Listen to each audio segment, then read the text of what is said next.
O zaman onlar ayrılsınlar bize mesela.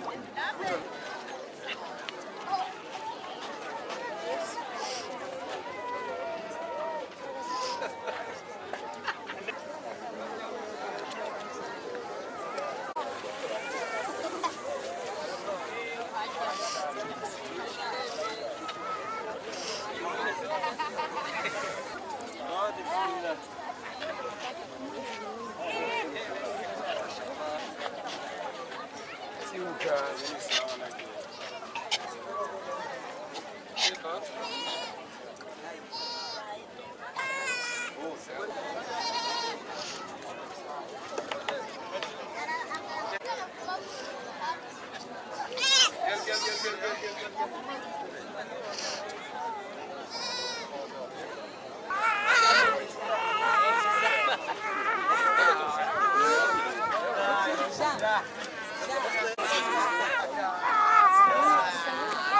Hayırlı olsun.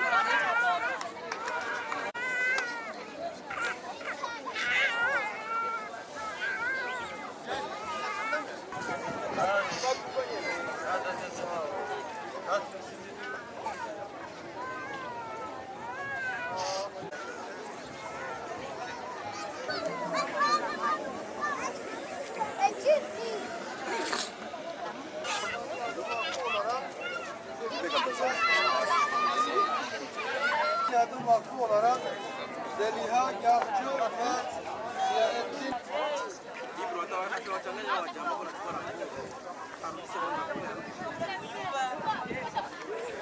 Çok var mı abi daha? İşte toplam 50 kişi. Abi Almanya'ya gelecek ay. Geçen sene biz 200 kişi. Yine bu belediye başkanı.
Abi 4 tane al.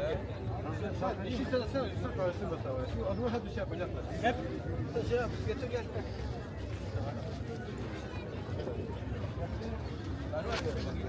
Umut Kervanı İnsani Yardım Vakfı olarak Eyüp Ortakkaya ile Cihan Bak kardeşlerimizin vermiş olduğu süt keçilerini bu kardeşimize teslim ediyoruz. Allah-u Teala bu iki kardeşimizden razı olsun.